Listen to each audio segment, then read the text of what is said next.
এই টনি, তোমাকে একটা কথা বলার ছিল। আমার বান্ধবী নেই সাথী, ওই দেখো আসছে। ও আমাকে চ্যালেঞ্জ করেছে, ও তোমাকে যেভাবে হোক বোকা বানাবে। তাই নাকি? আসতে দাও ওকে, দেখি কি করে বোকা বানায়।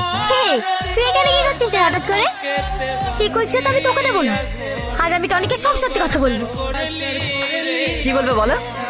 ছোটবেলায় যখন তোমার আব্বা তোমাকে আমার কাছ থেকে ছিনিয়ে নিয়ে যাচ্ছিল, তখন তুমি চিৎকার করে বলেছিলে, সালমা আমি তোমাকে জীবনেও বলতে পারবো না। তাহলে আজ তুমি কি করে আমাকে ছেড়ে বড় হয়ে গেলে? বিশ্বাস করো টনি, আমি সালমা, ও সাথী, ও তোমাকে ঠকিয়ে আমার কাছ থেকে কেড়ে নিয়েছে। 12টা বছর আমি তোমার জন্য কেটেছি। তার মানে তুমি চাকরির মেয়ে? হ্যাঁ।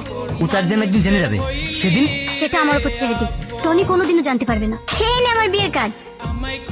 আমরা শুক্রবারে আমাদের বিয়ে, তুমি কিন্তু অবশ্যই যাবে।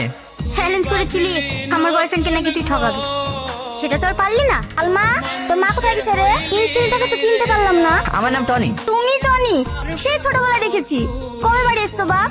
এই তো 1 মাস মতো হলো। যা, এবার তো সালমার টনি টনি করা বন্ধ হবে। সেই ছোটবেলা থেকে দেখে আসছি, শুধু তোমারই কথা, শুধু তোমারই কথা। এই শাশুড়ি মাকে 5,000 টাকা দে। না না, আমি আমার মেয়ের জীবন নষ্ট করতে পারবো না। সপ্তাহের মধ্যে টাকা দিতে হবে, আর শালওয়ার সঙ্গে বিয়ে দিতে হবে। কোনটা হবে? কি হবে?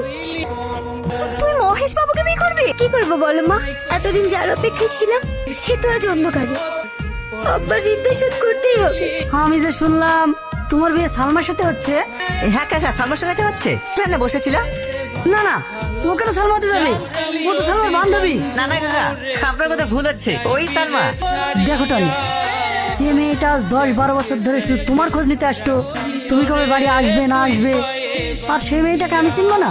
ওই মেয়েটা তোর সাথে এসেছিল। না না, ওই মেয়েটার সাথী। তাহলে তুমি কি সাথী? না মানে, আমি কেন সাথে হতে যাবো?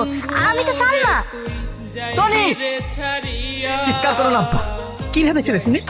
মিথ্যে নাটক করে সালমাকে আমার কাছ থেকে আলাদা করে দেবে? পারবে না, কারণ আজ আমি সবকিছু জেনে গেছি। আর তুমি এতটা নোংরা মেয়ে, তুমি যে স্বার্থের জন্য এতটা নিচে নামতে পারো, ওকে আর কি দোষ? যে আমাকে পৃথিবীর আলো দেখিয়েছে সেই তো মিথ্যা আশ্রয় নিয়েছে। হ্যাঁ, আমি মিথ্যা আশ্রয় নিয়েছি, সেটা শুধু তোর ভালোর জন্য। কারণ আমি চাই না চোরের মেয়ে এই বাড়ির বউ হয়ে আসুক। চোর চোর চোর, সারা জীবন ধরে একটা কথাই শুনে আসি। তোর মেয়েকে বাঁচানোর জন্য যদি ডাক্তারের কাছে ওষুধ চিনে নিয়ে আসে, তাকে যদি চোর বলা হয়, তাহলে যারা ভালো মানুষের মুখোশ পরে নিজের সন্তানের সাথে বেইমানি করে, তাহলে তাদের কি বলা হতে পারে?